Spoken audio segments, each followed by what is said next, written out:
Welcome along to another episode of the Groan Zone. We are now knocking on the door of episode 76. Hopefully we are not all sick of Easter chocolate by now. Another packed episode awaits you now, complete with the 5-point countdown and double down dummies. And of course Anagram Anxiety as our weekly games.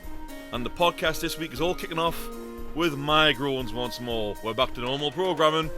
Toilets closing. When cleaners close toilets for no reason. So this happens in many various places, especially to me. Don't close a toilet with a coded lock or even block it off. I get you need to clean it, but do it when there are minimal people around or when certain places are shut. Thank you. Constant updates. Why is it that my PC keeps looking for updates even though I've already done it? Other programs such as Discord and my graphics card keep doing the same thing. Just give me updates that apply to me. Discord keeps looking for updates when it first starts and finds 15 updates. 15 updates for what? For what specifically? Let me select them. I don't want to have all these updates for no reason. And lastly, word repetition. People who cannot stop using a certain word. By this I mean such as saying the word sound repeatedly when you understand something or when it is good. It's annoying. Just use different words and broaden your vocabulary. It's called the English language for a reason, people.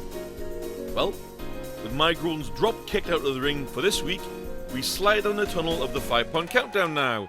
Are those playing along live? Are they ready? I do believe they are.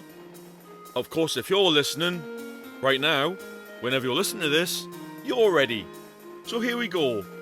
Clue 5 for 5 points. I was once used to discover electricity via lightning. A clue one more time. Clue 5 for 5 points. I was once used to discover electricity via lightning. Go Groaners, give me your answers. You play after the fact, you pause, you answer on pause. Someone has wrote Bakewell Tart. Someone else has wrote a kite. Okay, two very opposite guesses there, but okay. Moving on, clue 4 for 4 points. I can be used by both kids and adults for fun. Clue 4 for 4 points. I can be used by both kids and adults for fun. Kite's being thrown up again. Okay. Clue 3 for 3 points. You can attach me to buggies or surfboards to add a new dimension to a hobby or a sport. Any advances on Bakewell Tart and Kite, both playing along live. If you've got your own guesses by now, you might be right, you might be wrong. You'll find out later. Okay, moving on. Clue 2 for 2 points. I have many sizes and have 1 or 2 string hand controls. Nope. The audience playing along live has fallen silent. I think they're happy with their answers. Are you at home, Groaner? Are you happy with your answer, is the question. And lastly, clue 1 for the final 1 point. I can be many sizes and varieties, including a stunt variant or a parachute variant. And that is that, I believe. That's the end of the 5-point countdown for this week. You'll find out later on where or if you got points at all. Moving on now, we have more creepy fun with Admin Nicole's Creepy Corner. Your story this week is called The Nightmare Realm. Marianne's nightmare form was that of a horse, black as night with its mane shining bright like the moon. The only problem was that it seemed like she couldn't talk in that form. At least maybe she hadn't figured out yet if she could talk. Coco gave her a protection stone before she slept. It was the last thing she had left from her realm, but Marianne would need it more. It would protect her body while she slept and give Coco time to figure something else out for the long term. This would be the last stand against the mayor.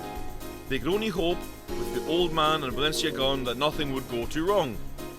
It was the first time this far away from home. The old man always used to love exploring, but seeing another planet or another realm was always impossible even for him. He didn't think it would work, creating his own nightmare, but it did. Marianne was able to get through, and now they just had to find the right realm.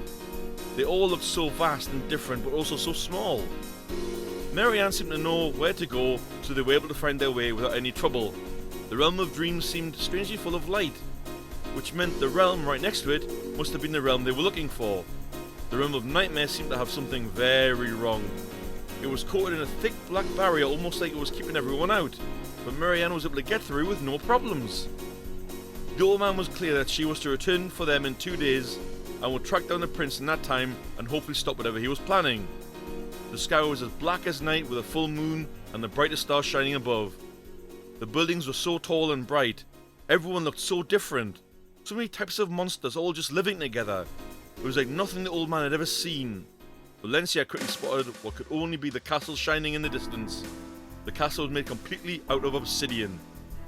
As they walked towards it, however, there were lots of voices speaking all around them, telling them they shouldn't be there, but they had to leave before it was too late.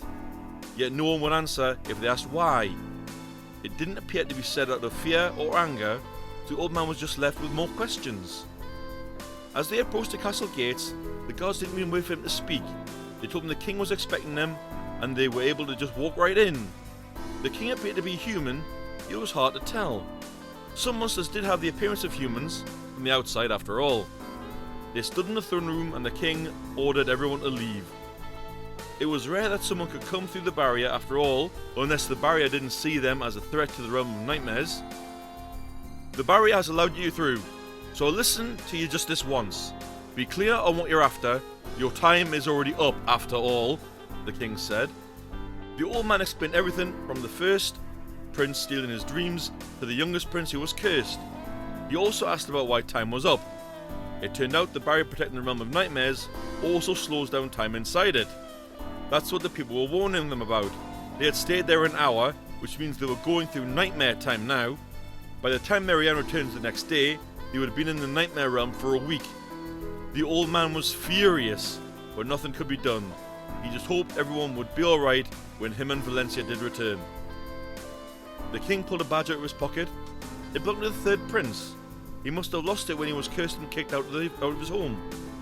My son isn't cursed, none of them are. That was just a mistake. I never had a chance to fix. No doubt losing this badge is what made him think he was though. He can change back whenever he wants. He just doesn't know that he can, the king said, sighing. Just then, the first prince came charging into the room demanding to know what was going on. In that instant, the old man pulled a small dagger out of his pocket and threw it right at the first prince, lodging it firmly in his shoulder. She's done it again. Nice work, Nicole. End on a cliffhanger. Nice work. Very nice work. I love how she moves from character to character in stories, and now they intertwine. I wonder what's going to happen next week. You can't just leave it hanging on. He threw a knife at the dude's shoulder. Come on. Anyway, we've had our creepy now. Let's try to bend shop logic with why oh why. So we all know that no sugar drinks are often cheaper than a sugary drink. But it seems Morrison's never got that memo. Selling no sugar 7-Up for £1.60 and full fat sugar 7-Up for 50 pence. Should it not be the other way around? I've just got to ask you, Morrisons, why oh why? We've asked the why oh why, now we've got to press on with oh unlucky. This week's oh unlucky sympathetically goes out to a poor guy from Dinas Powys in Wales. He's in serious financial difficulties after purchasing a novelty number plate of MA55AJE for more than £15,000 as a tribute to his wife's past profession. She was a masseur, by the way. First off, he was charged £10,000 above the plate's actual value. His wife then passed in 2022 due to COVID complications. He is also suffering from cancer of the skull. The company he bought the registration from told him it could be worth £30,000 plus. It cost him most of inheritance to buy it, and after getting it valued, he was told it would only be worth £5,000 to £6,000. Preying on people like this is sick. Shame on the company who sold him the registration in the first place. This poor guy is now on benefits, relying on them to get by. I really, truly hope things pick up for him. I know that was a different type of unlucky, but I had to mention that. I just had to. Advancing on now, we have our next game, Double Down Dummies. Now, all of you out there, remember, some stories can be near misses or an event that led to death. This is strictly for entertainment purposes only and is not meant to offend or cause insult to injury of those people that died doing this dumb stuff in the first place. Okay? No offense meant. If you're offended, I'm sorry. With that being said, here we go. Round 1. This occurred in December 2009 and was reported by an eyewitness. Robert was helping decorate his friend's Christmas tree. They noticed one strand of lights had a short, and his friend took it upon himself to fix the problem, herself to fix the problem, with the lights still plugged in. But how did this lead to a near miss with death? Was it option A? She stripped the wires, but they gave off a spark, setting the tree on fire.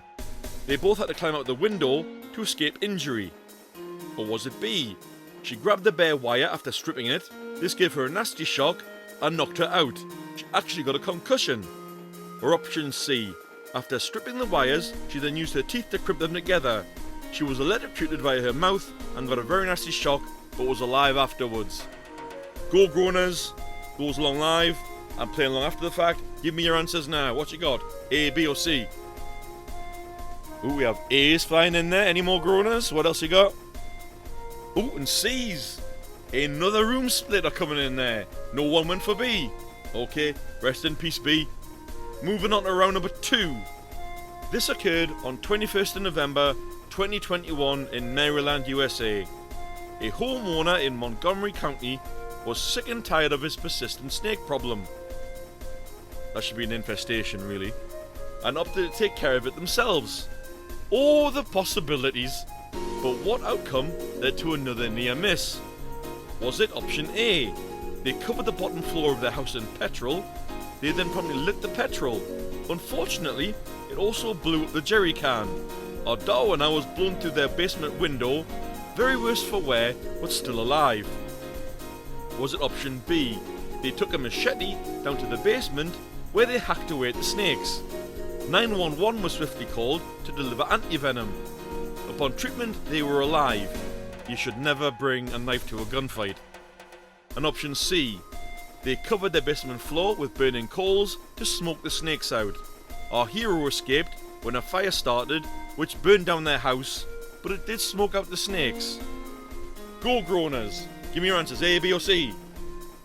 Ooh, what we got here? Everyone has gone for C. Any more? Any more Groaners? And one A there as well. Okay. Not a total split, but I'll take that. More games later on. More answers later on.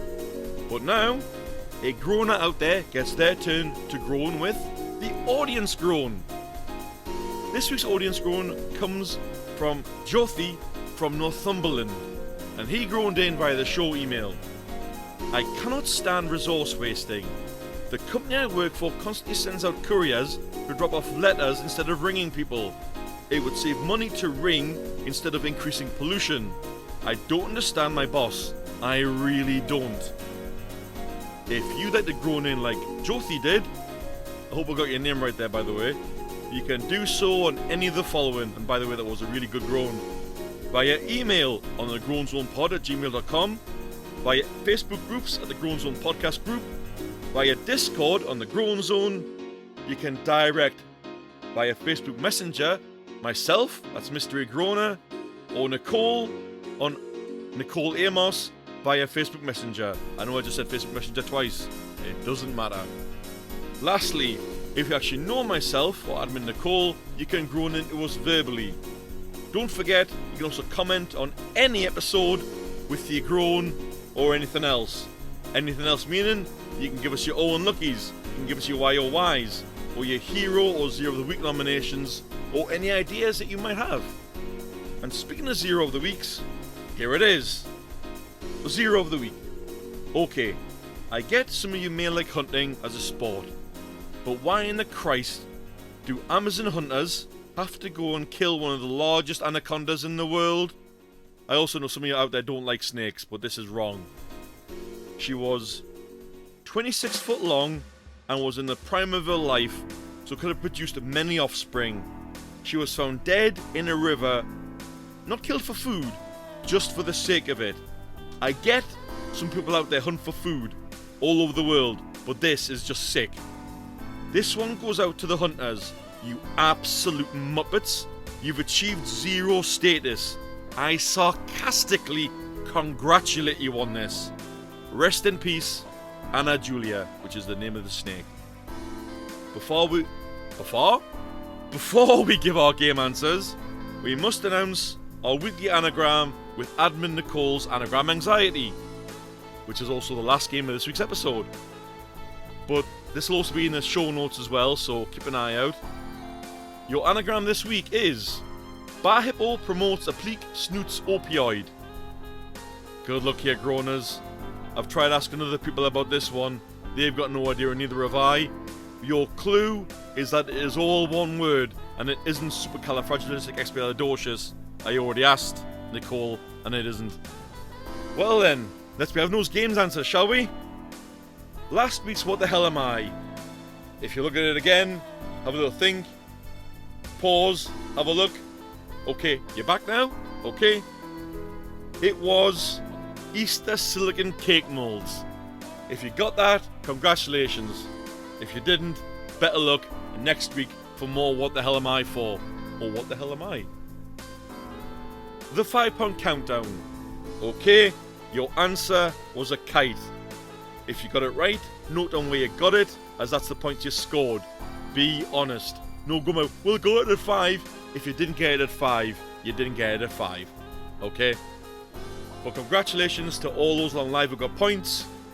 I'm sure someone out there got points as well. Double down dummies. Round 1. If you went for option C, after stripping the wires, she then used her teeth to clip them together. She was electrocuted via her mouth and got a very nasty shock, but was alive afterwards. You've scored a point. Round 2. If you went for option C again, you were right. They covered their basement floor with burning coals to smoke the snakes out. Our hero escaped when the fire started, which burned down their house, but it did smoke the snakes out. And I suppose, is that a win-win maybe?